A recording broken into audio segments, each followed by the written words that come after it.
Cinema ప్రారంభంలో మనకి Jack అనే ఒక వ్యక్తిని చూపిస్తారు. అతను ఒక ధనవంతుడు.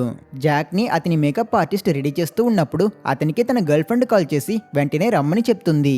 సరే అని ఇతను కూడా ఆలస్యం చేయకుండా గ్లాస్ లో ఉన్న ట్యాప్ వాటర్ ని తాగి బయలుదేరతాడు. కానీ పాపం అతనికి తెలియని విషయం ఏంటంటే ఈ ట్యాప్ వాటర్ లో అతని ప్రాణాలు తీసి అంతే డేంజరస్ అయిన సబ్స్టెన్స్ ఒకటి ఉంది. జాక్ ఒంట్లో ఎటువంటి రియాక్షన్ చూపించదు. అతను దారిలో ఒక సూపర్ మార్కెట్ కి వెళ్తాడు అండ్ అక్కడ అతనికి కళ్ళు తిరుగుతుంది. చాలా అనీజీగా అనిపిస్తుంది. సో జాక్ వెంటనే తన గర్ల్ ఫ్రెండ్ ఇంటికి వెళ్ళిపోతాడు. తను పై ఫ్లోర్ లో ఉంటుంది. జాక్ ని కూడా రమ్మని చెప్తుంది. అప్పుడే జాక్ అక్కడి మిర్రర్ లో తన పళ్ళని చూస్తాడు. అవి ఫుల్ గా బ్లాక్ కలర్ లో మారిపోయి ఉంటాయి. అసలుకి తన పళ్ళు ఎలా ఇలా మారిందో జాక్ కి ఏమీ అర్థం కాదు. అతను ఏం జరుగుతుందో అర్థం చేసుకునే లోపే తన శరీరంలో రియాక్షన్ మొదలవుతుంది. జాక్ బాడీలో చేంజెస్ జరుగుతుంది. ఒళ్ళంతా నొప్పి వేస్తుంది. అతను మతి లేక తన శరీరం యొక్క కంట్రోల్ ని కోల్పోతాడు. వెంటనే ఏమీ ఆలోచించకుండా పై ఫ్లోర్ నుంచి తనని పిలుస్తున్న తన గర్ల్ ఫ్రెండ్ యొక్క సౌండ్ ని విని వెంటనే పరిగెట్టుకుని వెళ్తాడు. తనని చూడగానే జాక్ తన పైన దాడి చేస్తాడు. ఎందుకంటే అతను ఆల్రెడీ ఒక జాంబీ అయిపోయాడు. అతని కళ్ళు గ్రీన్ కలర్ లో ఉంటాయి. కొంచెం సేపట్లో జాక్ కొరకడం వల్ల చాలా సివియర్ గా ఇంజూర్ అయిన అతని గర్ల్ ఫ్రెండ్ తను కూడా ఒక జాంబీలా మారిపోతుంది. సో ఈ జాంబీ వైరస్ నీళ్ళ ద్వారా కదా స్ప్రెడ్ అయ్యింది. అయినా ఇందుకే ఆ వైరస్ ఎలా నీళ్ళలో కలిసింది? ఎలా అంటే జాక్ నివసిస్తున్నది పీకాక్ ఐలాండ్ అనే కెనడా పక్కన ఉన్న ఒక ఐలాండ్ లో. ఈ ఐలాండ్ లో జాక్ మాత్రం కాదు, ఇక్కడ ఉన్న వాళ్ళు అందరూ ధనవంతులే. సో ఇది ధనవంతులు బ్రతికే ఒక కమ్యూనిటీ. ఇక్కడ వందలాది ప్రజలు ఉన్నారు. ఈ కమ్యూనిటీకి స్పోర్ట్స్ కంటూ ఒక మేనేజ్మెంట్ ఉంది. వాళ్ళు ఒక పెద్ద తప్పు చేస్తారు. ఇక్కడి పీపుల్ కి గోల్ఫ్ ఆడడం అంటే చాలా ఇష్టం. కానీ చలికాలంలో గోల్ఫ్ ప్లే గ్రౌండ్ మొత్తం స్నోతో నిండి ఉన్నప్పుడు వీళ్ళు ఆ గేమ్ ఆడలేరు కదా. కాబట్టి వాళ్ళు ఒక బయోటెక్ కంపెనీ దగ్గర ఆ స్నోని క్లీన్ చేయమని చెప్పారు. సో ఆ కంపెనీ ఆ ప్లే గ్రౌండ్ మీద ఒక కెమికల్ ని స్ప్రే చేశారు. ఈ కెమికల్ కి పవర్ ఎంత ఎక్కువ అంటే ఇది జస్ట్ ఆ స్నోని మాత్రం కరిగించదు. వింటర్ టైంలో మంచు పడుతున్నప్పుడు కూడా ఈ కెమికల్ ఆ స్నోలో పచ్చగడ్డి పెరిగేలా చేయగలదు. సో ధనవంతులు ఈ చలికాలంలో కూడా గోల్ఫ్ ఆడాలి అనే ఈ కమ్యూనిటీ మేనేజ్మెంట్ ఎక్కువ డబ్బులతో ఆ కంపెనీని పిలిపించింది. కానీ వాళ్ళకి తెలియని విషయం ఏంటంటే ఆ కెమికలే ఇక్కడి వాళ్ళందరి ప్రాణాలని తీయబోతుంది. ఇప్పుడు మనకి డాన్ అనే ఒక పోలీస్ ఆఫీసర్ ని చూపిస్తారు. అతను తన పనిలో కరెక్ట్ గా ఉంటాడు. డాన్ పని చేస్తూ ఎప్పుడూ ఒక రేడియో ఛానల్ ని వింటాడు. అందులో హోస్ట్ ఏం చెప్తుంటాడంటే ఎకనామిక్ క్రైసిస్, న్యాచురల్ డిసాస్టర్ ఇంకా గ్లోబల్ వార్మింగ్ ఇవన్నిటిని పట్టి చూస్తే రేపు మన భూమి లేదా మన పరిస్థితి ఎలా అయినా మారచ్చు. సో ఎప్పుడు అన్నిటికీ ప్రిపేర్డ్ గా ఉండండి. ఎట్టి పరిస్థితుల్లో సర్వైవ్ అవ్వడం నేర్చుకోండి అని చెప్తుంటాడు. ఇదంతా విని డాన్ కూడా తన పని పూర్తి చేసాక ఇంటికి వచ్చి నిప్పు లేదా ఫ్యూల్ లేకుండా ఫైర్ క్రియేట్ చేసే సర్వైవల్ టాక్టిక్స్ అన్నిటిని నేర్చుకుంటూ ఉంటాడు.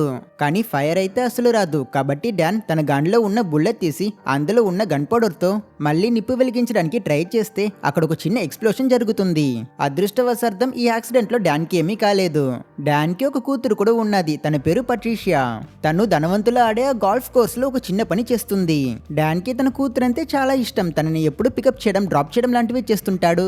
అలాగే ఒక రోజుకి 5-6 సార్లు కాల్ చేస్తాడు. ఇప్పుడు కూడా కాల్ చేస్తాడు. కానీ అతని కూతురు పనిలో బిజీగా ఉండడం వల్ల తన ఫోన్ లిఫ్ట్ చేయదు. ఆ గాల్ఫ్ కోర్స్ కి ఒక ధనవంతుల కపుల్ వస్తారు. వాళ్ళైతే లిటరల్లీ $1 మిలియన్ పే చేసి చలికాలంలో గాల్ఫ్ ఆడుతున్నాం అనే గొప్పతనానికి మరియు తమ సోషల్ స్టేటస్ ని ఫ్లెక్స్ చేయడం కోసం అక్కడికి వచ్చున్నారు. వాళ్ళు అలా అక్కడ ఆడుతూ ఉన్నప్పుడు మనకి అండర్ గ్రౌండ్ లో చూపిస్తారు. ఆ బయోటెక్ వాళ్ళు స్ప్రే చేసిన డేంజరస్ కెమికల్ భూమిలో ఉన్న డ్రింకింగ్ వాటర్ తో పాటు మిక్స్ అయిపోతుంది. అండ్ ఇలానే ఈ ఐలాండ్ లో ఉన్న వాటర్ మొత్తం కంటామినేట్ అయిపోయింది. ఈ నీళ్ళని అక్కడ బ్రతుకుతున్న వాళ్ళందరూ తాగారు. వాళ్ళలో ఒక అతనే జాక్. అతని పరిస్థితి ఇంకా అతని వల్ల తన గర్ల్ ఫ్రెండ్ పరిస్థితి ఏమైందో మనం చూసాం. ప్రెసెంట్ లో ఆ గాల్ఫ్ కోర్స్ లో ఆ రిచ్ కపుల్ కొంచెం సేపు ఆడాక వాళ్ళు ఆ ప్లేస్ కి ఇన్ఛార్జ్ అయిన మార్కస్ అనే మేనేజర్ దగ్గర ఇక్కడ ఎక్స్పీరియన్స్ సూపర్ గా ఉంది అని మాట్లాడుతూ వస్తుంటారు. అప్పుడు ఈ కపుల్ వాళ్ళ చిన్న డాగ్ చాలా విచిత్రంగా ప్రవర్తిస్తుంది. ఆ కుక్క చాలా ఫాస్ట్ గా పరిగెట్టుకుని రావడం వల్ల ఆ ఓనర్ లేడీ కూడా చాలా సంతోషపడుతుంది. కానీ ట్విస్ట్ ఏంటంటే ఆ కుక్క ఆడుకోవడానికి రాలేదు. అది జాంబీగా మారిన కుక్క. ఆ కుక్క దాని ఓనర్ లేడీ మెడ కొరికేసి మాంసాన్ని పీకిస్తుంది. ఇది చూసి మిగతా ఇద్దరు భయపడతారు. అదే సమయంలో అక్కడికి మరికొన్ని జాంబీస్ వస్తాయి. మార్కస్ ఇంకా ధనవంతుడు సేఫ్టీ కోసం పక్కనున్న బిల్డింగ్ లోపలికి పరిగెడతారు. ఇంకా లేడీ సంగతికి వస్తే ఆమెలో ఆల్రెడీ ఆ జాంబీగా మారే ప్రాసెస్ స్టార్ట్ అయిపోయి ఉంటుంది. ఇక్కడ మార్కస్ ఇంకా ధనవంతుడు ఉన్న బిల్డింగ్ లోపలికి ఆ జాంబీగా మారిన కుక్క కూడా వచ్చేస్తుంది. అది ఆ ధనవంతుడిని కొరికినప్పుడు అతను చాలా కోపంలో ఆ కుక్కని పట్టుకుని పక్కనున్న రూమ్ లో విసిరేసి డోర్ లాక్ చేసేస్తాడు. వీళ్ళిద్దరూ కలిసి లోపలికి రావడానికి ప్రయత్నిస్తున్న జాంబీస్ ని ఆపుతూ ఉన్నప్పుడు కుక్క కొరకడం వల్ల ధనవంతుడు కూడా జాంబీ అయిపోయి అతను మార్కస్ పైన దాడి చేయడం కోసం పరిగెడతాడు. వాడు ఎలాగోలా అక్కడే దాగుని ప్రస్తుతానికైతే తప్పించుకోగలిగాడు. మరోపక్క పోలీస్ ఆఫీసర్ డాన్ ని ఎవరో ఒక లేడీ కాల్ చేసి అతన్ని అర్జెంట్ గా రమ్మంటుంది. సరే అని ఇతను కూడా టైం వేస్ట్ చేయకుండా వెళ్తాడు. కాల్ చేసిన ఆ లేడీ చెప్పికి నార్మల్ గానే ఉంది, కానీ తను టీ తాగుతుంది. ప్రాబ్లం తనది కాదు, తన నైబర్స్ ది. ఎదురింటి వాళ్ళు ఫైట్ చేస్తున్నట్టు ఉన్నారు, గట్టిగా సౌండ్స్ వస్తున్నాయి. ఆ లేడీ వాళ్ళకి ఏమైందో వెళ్ళి చూడమంటుంది. సరే అని డాన్ కూడా వెళ్తాడు. అతను ఎంతసేపు కాలింగ్ బెల్ కొట్టినా లోపల ఉన్న ఫ్యామిలీ డోర్ తెరవరు. వాళ్ళంతా కూడా జాంబీస్ అయిపోయారు. అది డాన్ నోట్ చేస్తాడు. అసలు వీళ్ళకి ఏమైందో అర్థం కాక డాన్ ఆశ్చర్యంలో ఉన్నప్పుడు సరిగ్గా అప్పుడే వెనక టీ తాగుతున్న లేడీ తను కూడా ఆ జాంబీ వైరస్ వల్ల మ్యూటేట్ అవుతుంది. తన కళ్ళు గ్రీన్ కలర్ లో మెరుస్తాయి. ఆమె తన చేతిలో ఉన్న కప్ ని కింద పడేసి డాన్ వైపుకు పరిగెడుతుంది. ఇంతలోనే ఆమెకి ఏమైందో అనేది డాన్ కి అర్థం కాకపోయినా తను డేంజర్ అనే దాన్ని మాత్రం అతను రియలైజ్ చేసి తన దగ్గర నుంచి తప్పించుకోవడం కోసం పరిగెడతాడు. ఆ లేడీ అయితే భయంకరమైన శబ్దాలు చేస్తుంది కనుక డాన్ భయంలో ఫాస్ట్ గా తన కారులోకి వెళ్లి డోర్ ని లాక్ చేసుకుంటాడు. జాంబీగా మారిన ఆ లేడీని చూసాక డాన్ ఫస్ట్ పనిగా తన కూతురికి కాల్ చేసి తను ఎలా ఉంది, ఎక్కడ ఉందో తెలుసుకోవడానికి ట్రై చేస్తాడు. కానీ ప్యాట్రిషియా ఫోన్ లిఫ్ట్ చేయదు. తను ఇక్కడ ఆల్రెడీ జాంబీస్ తో ఫైట్ చేస్తూ ఉంటుంది. తను కాల్ అటెండ్ చేయకపోయేసరికి డాన్ తనకు ఒక వాయిస్ మెసేజ్ పెడతాడు. కొంచెం సేపట్లోనే డాన్ కార్ ని మరికొన్ని జాంబీస్ సరౌండ్ చేస్తాయి. డాన్ ఎమర్జెన్సీ నంబర్ కి కాల్ చేయడానికి ట్రై చేస్తాడు. కానీ సర్ప్రైజింగ్లీ వాళ్ళు ఆ కాల్ కట్ చేసేస్తారు. సో అతను వెంటనే బండి స్టార్ట్ చేసి అక్కడి నుంచి బయలుదేరతాడు. ఆ నెక్స్ట్ సీన్ లో మనకి ఈ కమ్యూనిటీలో బ్రతుకుతున్న ఇంకో చిన్న ఫ్యామిలీని చూపిస్తారు. ఈ అబ్బాయి పేరు ఆండ్రే అండ్ ఇది ఆండ్రే వాళ్ళ అమ్మ, ఇంకా ఇది అతని చిన్న పసిబిడ్డ చెల్లి. వీళ్ళు ఇంకా జాంబీ వైరస్ వల్ల ఇన్ఫెక్ట్ అవ్వలేదు. ఆండ్రే వాళ్ళ మమ్మీ తన పిల్లల ఆరోగ్యం కోసం తను వాళ్ళను పైపుల్లో వచ్చే ట్యాప్ వాటర్ తాగనివ్వదు. చాలా క్లీన్ ఇంకా ప్యూర్ అయిన బాటిల్డ్ వాటర్ ని మాత్రమే తాగమని చెప్తుంది. ఈ రీజన్ వల్ల పిల్లలు ఇద్దరు ఇన్ఫెక్ట్ అవ్వలేదు. కానీ తన సంగతికి వస్తే ఆండ్రే మమ్మీ అరగంట సేపు ఎక్సర్సైజ్ చేశాక తను చాలా టైర్డ్ అవుతుంది. దాహం వేసినప్పుడు ఆమె నార్మల్ వాటర్ నే తాగుతుంది. ఆ నీళ్లు తాగిన కొంచెం సేపటికి అంతా నార్మల్ గానే ఉంది. ఆండ్రే మమ్మీ బేబీని ఓదార్చి పడుకోబెట్టాక కొంచెం సేపట్లో తను కూడా నిద్రపోతుంది. ఆండ్రే ఏదో జ్యూస్ తాగడం కోసం కిచెన్ కి వచ్చి ఫ్రిడ్జ్ ఓపెన్ చేస్తాడు. అండ్ సరిగా అదే సమయంలో తన తల్లి ఒంట్లో ఆ జాంబీ వైరస్ పనిచేసి ఆమె ఎటువంటి సౌండ్ చేయకుండా అలా లేచి నిల్చుంటుంది. బట్ ఎప్పుడైతే ఆమె ఆండ్రేని చూస్తుందో వెంటనే ఆమె పరిగెట్టుకుని వచ్చి అతని పైన దాడి చేయడం కోసం ప్రయత్నిస్తుంది. ఆండ్రే భయపడుతూ అమ్మ ఏమైంది నీకు అని అడుగుతుంటాడు. కానీ తన కళ్ళల్లో ఎటువంటి రియాక్షన్ లేదు. తను కూడా ఒక మైండ్లెస్ జాంబీగా మారిపోయింది. ఆండ్రే ఆమె దగ్గర నుంచి తప్పించుకోవడం కోసం ఇంటి నుంచి బయటకు వచ్చి పరిగెడతాడు. ఇదే సమయంలో మరోపక్క డాన్ కూడా తన ఇంటికి వెళ్లి తన కూతుర్ని కాపాడడం కోసం పోలీస్ కార్ కాకుండా ఇంకో కార్ ని తీసుకుని బయలుదేరతాడు. అండ్ ఈ కార్ లో చాలా వెపన్స్ ఉన్నాయి. ఇక్కడ ఆండ్రే ఒక స్పాట్ లో కింద పడిపోయి తన తల్లి జాంబీకి దొరికిపోతాడు అనే సమయానికి టైంకి అక్కడికి వచ్చిన డాన్ కారుతో ఆమెని గుద్దించి ఆండ్రేని కాపాడుతాడు. ఈ ఇంపాక్ట్ లో ఆండ్రే వాళ్ళ తల్లి కాళ్ళు విరిగిపోయి ఉంటాయి. ఆండ్రే డాన్ దగ్గర తనున్న అమ్మ తనని ఏం చేయకండి అంటాడు. అతను జాంబీగా మారిన తన తల్లి దగ్గరికి వెళ్లడం చూసిన డాన్ అతన్ని ఆపి ఆండ్రేని తన తల్లికి దూరంగా ఉండమని చెప్పి వార్న్ చేస్తాడు. ఇక్కడ ఏం జరుగుతుంది అని ఆండ్రే అడిగినందుకు డాన్ అతని దగ్గర నాకు కూడా క్లియర్ గా తెలియదు, కానీ ఈ ఐలాండ్ లో చాలా మంది ఇలానే అగ్రెసివ్ గా మారుతున్నారు. నీ మంచి కోసం చెప్తున్నా, వెంటనే ఇంట్లోపలికి వెళ్లి డోర్లని లాక్ చేసుకో అని చెప్పి వెళ్తాడు. అప్పుడే వీధుల్లో ఇంకొన్ని జాంబీస్ పరిగెడుతూ రావడం చూసిన ఆండ్రే అతను తన తల్లిని వదిలేసి వెళ్లడానికి మనసు రాక తన కాళ్ళు పట్టుకుని ఈడ్చుకొని తనని కూడా ఇంట్లోపలికి తీసుకువచ్చి డోర్ లాక్ చేస్తాడు.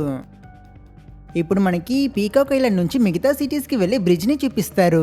అండ్ ఆ బ్రిడ్జ్ లో ఆల్రెడీ చాలా మంది పోలీస్ ఆఫీసర్స్ ఉంటారు. వాళ్ళ బ్రిడ్జ్ ని సీల్ చేస్తారు.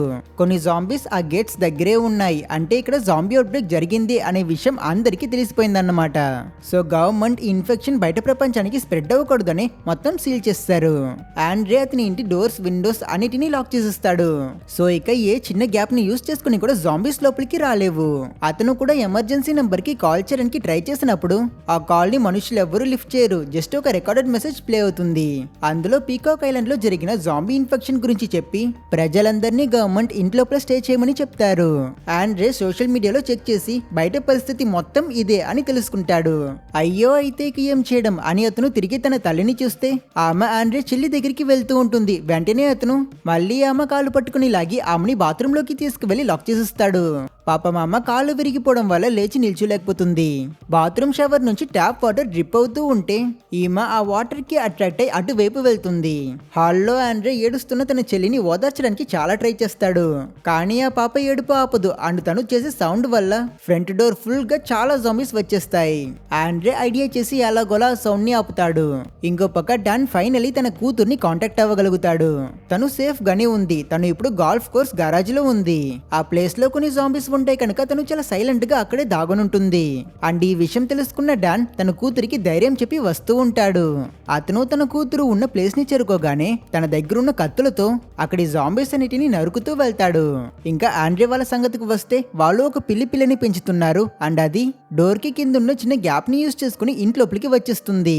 ఈ పిల్లి అయితే ఇన్ఫెక్ట్ అవ్వలేదు, కానీ ఆ పిల్లిని ఫాలో చేసుకుని అదే దారిని యూజ్ చేసుకుని ఒక జాంబీ కూడా లోపలికి రావడానికి ప్రయత్నిస్తుంది.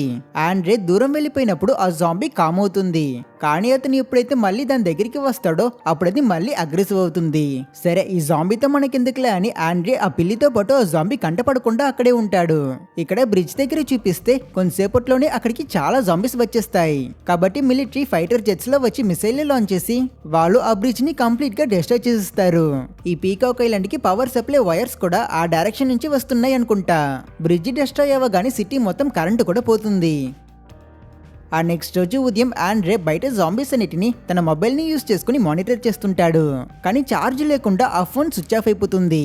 తర్వాత అతను ఆకలితో ఉన్న తన చెల్లి కోసం ఫ్రిడ్జ్ నుంచి పాలు తీసి ఇస్తాడు. తర్వాత ఆండ్రే బాత్రూమ్ డోర్ ఓపెన్ చేసి తన అమ్మ ఇప్పుడు ఎలా ఉందో చూడడం కోసం వెళ్తాడు. ఆమె కూడా బ్రేక్ఫాస్ట్ చేయాలి కదా అని ఇతను తనకి ఇష్టమైన వెజిటేబుల్ ని తీసుకువెళ్తాడు. చూస్తే తన బాడీ అంతా ఆల్గే గ్రో అవుతూ ఉంటుంది.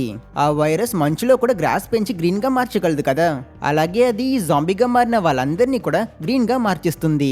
అప్పుడు తల్లి మళ్ళీ బిడ్డని చూసి ఆ పాప దగ్గరికి వెళ్ళడానికి ప్రయత్నించడంతో ఆండ్రే తన చేతిలో ఉన్న బ్రొకోలీతో ఆమెని అట్రాక్ట్ చేసి తనని ఆ పాప దగ్గర నుంచి దూరంగా బాత్రూమ్ నుంచి బయటికి తీసుకువెళ్ళిపోతాడు.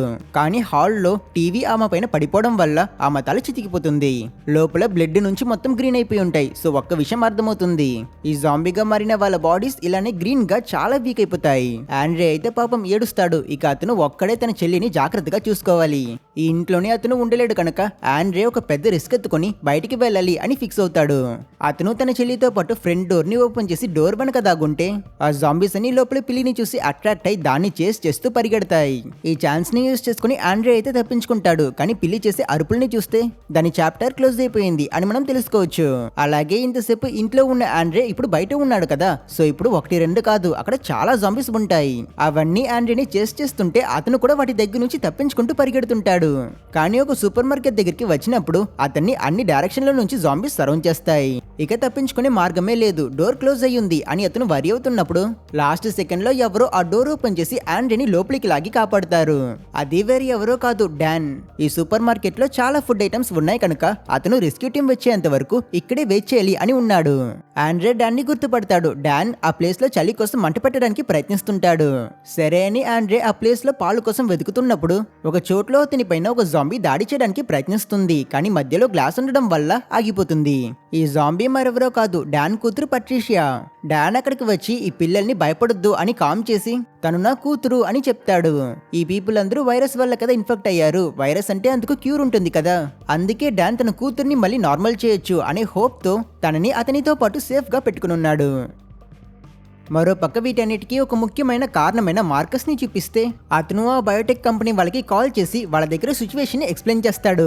అందుకు ఆ కంపెనీ వాళ్ళు మేము చేసిన డ్యామేజెస్ ని రిపేర్ చేయడం కోసం మేము మా టీం ని పంపిస్తాము అని చెప్పి కాల్ కట్ చేస్తారు. అదే రూమ్ లోనే ఆ జాంబీ డాగ్ ఉంటుంది. మార్కస్ ఫ్రస్ట్రేషన్ లో ఆ కుక్కుని గట్టిగా తంతాడు. సూపర్ మార్కెట్ లో డాన్ చాలా కష్టపడి అతను ఫైర్ క్రియేట్ చేయడానికి ట్రై చేస్తూ ఉన్నప్పుడు ఆండ్రూ సింపుల్ గా ఒక బ్లో టార్చ్ ని యూజ్ చేసుకుని ఆ నిప్పు వెలిగించేస్తాడు.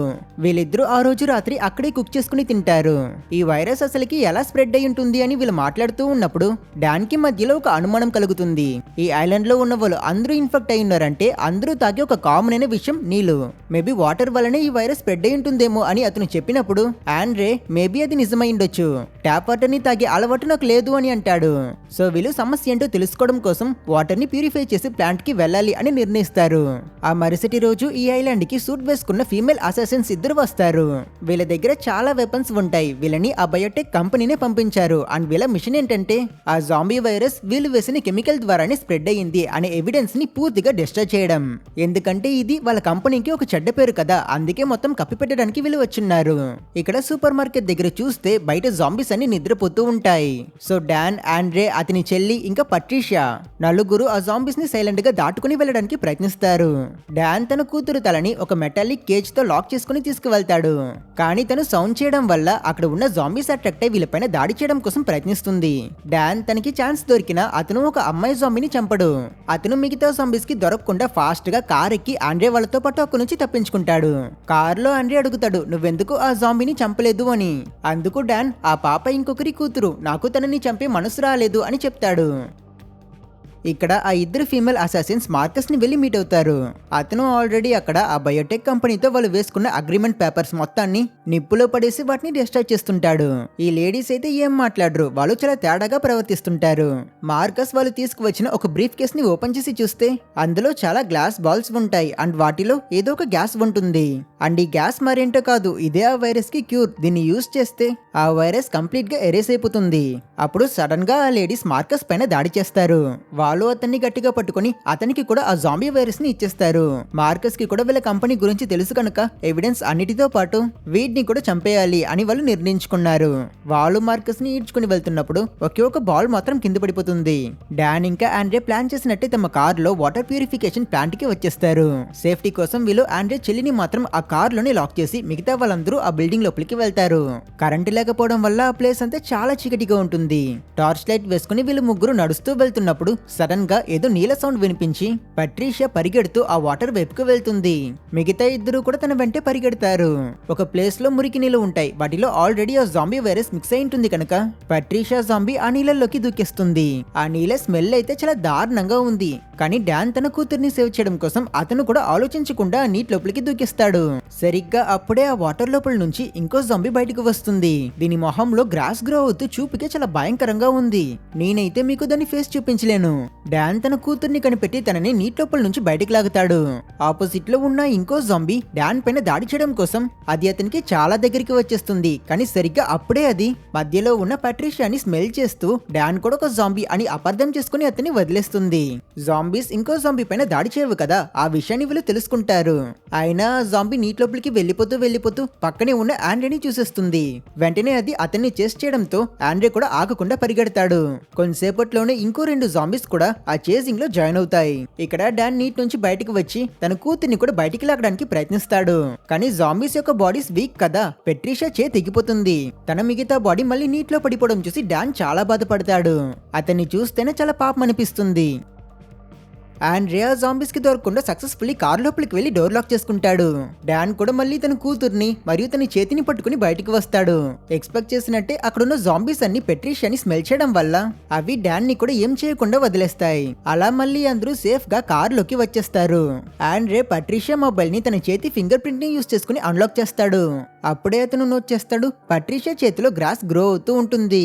ఈ వైరస్ మనుషులని గ్రాస్ లాగా మార్చేస్తుంది అని అతను డాన్ దగ్గర చెప్పినప్పుడు డాన్, వింటర్ టైంలో గ్రాస్ పెరుగుతుందా? ఇదే కదా గాల్ఫ్ కోర్స్ లో కూడా చేశారు. అయితే ఖచ్చితంగా వాళ్ళకి ఈ జాంబీ వైరస్ కి ఏదో లింక్ ఉంటుంది. మనం వెంటనే అక్కడికి వెళ్దాం అని చెప్పి వీళ్ళు బయలుదేరతారు. గాల్ఫ్ కోర్స్ లో చూపిస్తే కంపెనీ వాళ్ళు పంపించిన ఆ లేడీస్ ఇద్దరు వాళ్ళు తీసుకువచ్చిన గ్లాస్ బాల్స్ ని ఆ ప్లేస్ లో ఇరగ్గొడతారు. ఇలా వాళ్ళు అక్కడ వైరస్ మొత్తాన్ని నాశనం చేసేస్తారు. వాళ్ళు వెళ్లిపోయిన కొంచెం సేపట్లో డాన్ ఇంకా ఆండ్రే వాళ్ళు కారులో అక్కడికి వస్తారు. ఆ ప్లేస్ లో విచిత్రమైన ఆ పొగని వాళ్ళు చూస్తారు. ఖచ్చితంగా ఇక్కడ ఏదో తప్పు జరుగుతుంది అని వాళ్ళకి అర్థమవుతుంది. వాళ్ళు ఆ గాల్ఫ్ కోర్స్ పక్కన ఉన్న బిల్డింగ్ లోపలికి వెళ్తారు. ఆ ప్లేస్ ని వాళ్ళు ఇన్వెస్టిగేట్ చేయడానికి ముందు డాన్ పట్రీషియాని ఒక గదిలో లాక్ చేస్తాడు. అలాగే ఆండ్రే కూడా అతని చెల్లిని కొన్ని చార్స్ కి మధ్య పెడతాడు. తర్వాత వీళ్ళిద్దరూ లైట్ వేసుకుని ఆ ప్లేస్ అంతా చెక్ చేస్తున్నప్పుడు వాళ్ళకి జాంబీగా మారిన ఆ కుక్క కనిపిస్తుంది. ఆ డాగ్ శరీరం ఫుల్ గా గ్రాస్ పెరుగుతూ ఉంటాయి. అదైతే అసలు కదలలేకపోతుంది. ఇది చూసిన డాన్ త్వరలోనే తన కూతురికి కూడా ఇదే పరిస్థితి అని రియలైజ్ అయి అతను చాలా కంగారు పడతాడు. కొంచెం సేపట్లో ఆండ్రే చెల్లి అరిచే సౌండ్స్ వెలికి వినిపించవు. సో వాడు తన చెల్లికి ఏమైందో చూడడం కోసం వెళ్తాడు. కానీ చూస్తే అక్కడ తన చెల్లి కనిపించదు. చార్స్ కి మధ్య ఉన్న గ్యాప్ ని యూస్ చేసుకుని తను తప్పించుకుని ఉంటుంది. ఆండ్రే తన చెల్లి కోసం వెతుకుతున్నప్పుడు ఇక్కడ డాన్ ఆ ప్లేస్ లో ఎవరో చాలా గ్యాస్ సిలిండర్లని యూస్ చేసుకుని ఒక బాంబ్ ని తయారు చేసి ఉండడం నోట్ చేస్తాడు. వైర్లు ఆ ప్లేస్ అంతా వెళ్తుంటాయి. డాన్ ఆ బాంబ్ ని డియాక్టివేట్ చేయడం కోసం అతను వాటిని ఫాలో చేసుకుని వెళ్తాడు. కానీ మధ్యలో అతని బాడీలో ఏదో చేంజెస్ జరుగుతాయి. డాన్ తన కూతుర్ని కాపాడడం కోసం ఆ మురికి నీళ్ళలో జంప్ చేశాడు కదా, అందువల్ల తను కూడా ఇప్పుడు ఆ వైరస్ వల్ల ఇన్ఫెక్ట్ అయిపోయాడు. అతను ఒక జాంబీగా మారుతూ తనని తాను కంట్రోల్ చేసుకోలేక ఆ ప్లేస్ అంతా ఆ బాంబ్ ని డియాక్టివేట్ చేసే కంట్రోలర్ ని వెతుకుతాడు. డాన్ దాన్ని చూసేశాడు. కానీ అతను ఆ బాంబ్ ని ఆఫ్ చేయలేకపోతాడు. కింద నుంచి చాలా కష్టపడి చివరికి తన కూతురి చేతిని యూస్ చేసుకుని డాన్ సక్సెస్ఫుల్లీ ఆ బాంబ్ ని లాస్ట్ 2 సెకండ్స్ లో ఆపేస్తాడు. ఇలా టైం కి బాంబు పేలకపోవడం వల్ల బయట ఉన్న లేడీస్ ఇద్దరు లోపల ఏం జరిగిందో చూడడం కోసం వస్తారు. వాళ్ళు కిచెన్ లో ఉన్న ఆండ్రే చెల్లిని చూస్తారు. వాళ్ళిద్దరూ సాడిస్టులు, ఇలాంటి బేబీస్ అంటే కూడా వాళ్ళకి అసలు నచ్చదు. సో వాళ్ళు ఆ జాంబీ వైరస్ కెమికల్స్ ని ఆ పాపకి ఇస్తారు. అది చాక్లెట్ అని వాళ్ళు చెప్పడం వల్ల ఆ పాప కూడా తింటుంది. అటువైపు వచ్చిన ఆండ్రే ముందు డాన్ ని చూస్తాడు. అతను ఇప్పుడు ఒక పూర్తి జాంబీగా మారిపోయాడు. తర్వాత అతను కిచెన్ కి వచ్చి తన చెల్లి సేఫ్ గానే ఉంది అనే దాన్ని చూసి రిలాక్స్ అయి ఆ పాపని అతను ఎత్తుకున్నప్పుడు అక్కడికి మళ్ళీ ఆ ఇద్దరు లేడీస్ వస్తారు. వాళ్ళు ఆండ్రీని కూడా పట్టుకుంటారు. ఆ జాంబీ వైరస్ ని అతనికి కూడా వీళ్ళు ఇవ్వాలనుకున్నప్పుడు వైరస్ వల్ల ఇన్ఫెక్ట్ అయిన పాప కూడా జాంబీగా మారిపోయి తను ఆ లేడీస్ లో ఒకరి చేతిని కొరికి వేనని కట్ చేసేస్తుంది. అదే టైంకి జాంబీ డాన్ కూడా అక్కడికి వస్తాడు. అతను ఆ ఇంకో లేడీ పైన దాడి చేస్తాడు. ఈ గందరగోళం అన్నిటికీ మధ్యలో ఆండ్రే తెలియకుండా కింద పడిన ఒక గ్యాస్ బాల్ ని ఇరిచేస్తాడు. అండ్ ఆ గ్యాస్ ని తన చెల్లి ఇంకా డాన్ కూడా పీల్చుకుంటారు. డాన్ ఆ లేడీస్ ఇద్దరి పని తేల్చాక అతను ఆండ్రేని చూసి అతన్ని వెంటపడతాడు. వీడు కూడా ఎటు వెళ్ళలేక అతనికి దొరికిపోతాడు. కానీ డాన్ అతని పైన దాడి చేయడు. ఎందుకంటే ఆండ్రే దగ్గర జాంబీగా మారిన తన చెల్లి ఉంది కదా. సో అందువల్ల డాన్ వాళ్ళిద్దరూ జాంబీస్ అని అనుకుంటాడు. ప్రాణాలతో తప్పించుకున్నాం అనే సంతోషం కంటే ఆండ్రేకి తన చెల్లి కూడా ఇప్పుడు ఒక జాంబీగా మారిపోయింది అని చాలా బాధగా ఉంటుంది. అతను జాంబీ డాన్ ని తీసుకువెళ్లి తన కూతురు పట్రీషియా ఉన్న రూమ్ లో లాక్ చేసేస్తాడు. తర్వాత పట్రీషియా మొబైల్ తీసి అందులో ఒక వీడియో రికార్డ్ చేసి ఇంటర్నెట్ లో అప్లోడ్ చేస్తాడు. ఆ వీడియోలో ఆండ్రే అక్కడ స్ప్రెడ్ అవుతున్న జాంబీ వైరస్ గురించి ఇంకా తన చెల్లి పరిస్థితి గురించి చెప్పి, నా చెల్లి ఇంకొంచెం సేపట్లో ఈ కుక్కలనే గ్రాస్ గా మారిపోతుంది, దయచేసి మాకు హెల్ప్ చేయండి అని బ్రతిమాలుతాడు. ఈ వీడియో ఇంటర్నెట్ లో వైరల్ అవుతుంది. దీంతో వీళ్ళకి హెల్ప్ దొరుకుతుంది అని మనం అనుకుంటాం. కానీ ఇక్కడే ట్విస్ట్, కొంచెం సేపట్లో ఐలాండ్ కి మిలిటరీ హెలికాప్టర్స్ లో వస్తారు. ఇంత డేంజరస్ అయిన ఒక వైరస్ ఉన్నదంటే అలాంటి ఒక ఇన్ఫెక్షన్ ఇంకెవరికి స్ప్రెడ్ అవ్వకూడదు అని వాళ్ళు ఆ ఐలాండ్ లో దిగి గన్స్ ఇంకా ఫ్లేమ్ థ్రోయర్ పట్టుకొని అక్కడ అందరినీ తగలబెట్టేస్తుంటారు. ఈ వైరస్ ని పూర్తిగా డిస్ట్రాయ్ చేయాలి అని ఇలా చేస్తున్నారు. ఆండ్రే వాళ్ళ దగ్గరికి వెళ్ళడు. వాళ్ళు తనని ఏం చేస్తారు అని దాన్ని పక్కన పెడితే జాంబీగా మారిన తన చెల్లిని మాత్రం ఖచ్చితంగా చంపేస్తారు కనుక అతను పరిగెడతాడు. అండ్ అప్పుడే ఆ స్మోక్ పని చేసి ఆండ్రే చెల్లి మళ్ళీ నార్మల్ అయిపోతుంది. ఇంకా సోల్జర్స్ ఆ బిల్డింగ్ లోపలికి వెళ్లి అక్కడ ఒక రూమ్ లో ఉన్న డాన్ ఇంకా అతని జాంబీ కూతుర్ని చూసిస్తారు. డాన్ ఆ స్మోక్ పీల్చుకోవడం వల్ల అతను కూడా ఒక నార్మల్ మనిషి అయి ఉంటాడు. నేను ఇన్ఫెక్ట్ అవ్వలేదు అని అతను వాళ్ళ దగ్గర చెప్తాడు. కానీ ఆ సోల్జర్స్ ఫ్లేమ్ థ్రోయర్ తో వాళ్ళిద్దరిని కాల్చి అక్కడే చంపేస్తారు. చివరికి డాన్ ఇంకా అతని కూతురి పరిస్థితి ఇలాంటి ఒక ముగింపుకి వస్తుంది. సో ఈ సోల్జర్స్ అందరినీ చంపుతున్నారు. ఆండ్రే ఇంకా తన చెల్లి వాళ్ళ కంటపడకుండా ఎటు వెళ్లాలో కూడా తెలియక వాళ్ళు ఆ బిల్డింగ్స్ అన్నిటికీ వదిలి దూరంగా వస్తారు. వాళ్ళు సముద్రం దగ్గరికి వచ్చి చూస్తే అక్కడ ఒక బోట్ వస్తూ ఉంటుంది. అండ్ అందులో ఉన్న వాళ్ళైతే స్పెసిఫిక్ గా ఆండ్రే ఇంకా అతని చెల్లిని కాపాడడం కోసమే వస్తున్నారు. ఆండ్రే పెట్టిన వీడియో సోషల్ మీడియాలో వైరల్ అయింది కదా. సో మంచి వాళ్ళు కూడా ఆ వీడియోని చూసి వీళ్ళని రెస్క్యూ చేయడం కోసం వచ్చున్నారు. ఇలా ఫైనల్లీ వీళ్ళిద్దరూ మాత్రం ఈ ఐలాండ్ నుంచి తప్పించుకోగలుగుతారు. బోట్ లో వీళ్ళు వెళ్తున్నప్పుడు ఆండ్రే అతని దగ్గర పట్రీషియా చెయ్యి ఉంటుంది. అతను ఇక దీంతో పనేం లేదని ఆ చేతిని నీటిలో పడేస్తాడు. సముద్రంలో ఆ చేతిని ఒక చేప వచ్చి తింటుంది. అండ్ ఆ చేప ఒక జాంబీగా మారినట్టు చూపించి ఈ సినిమాని ఏం చేస్తారు. సో ఈ జాంబీ వైరస్ ఇంకా అంతం కాలేదు, భూమికి ఇంకొక పెద్ద సమస్య ఉంది అని డైరెక్టర్ సెకండ్ పార్ట్ కి ఒక స్టార్టింగ్ పాయింట్ ని పెట్టేశాడు. కానీ ఇప్పటి వరకు ఇంకా సెకండ్ పార్ట్ రాలేదు. సో ఈ సినిమా మీకు నచ్చుంటుంది అని ఎక్స్పెక్ట్ చేస్తున్నా. లాస్ట్ వీడియోలో మీరు నాకు మంచిగా సపోర్ట్ చేశారు, లైక్ చేశారు, కమెంట్స్ అన్ని బాగా పెట్టారు. సో ఈ వీడియోకి కూడా అలానే చేయండి. ఇంకో మంచి సినిమాతో మిమ్మల్ని మళ్ళీ కలుస్తా. అప్పటి వరకు టేక్ కేర్.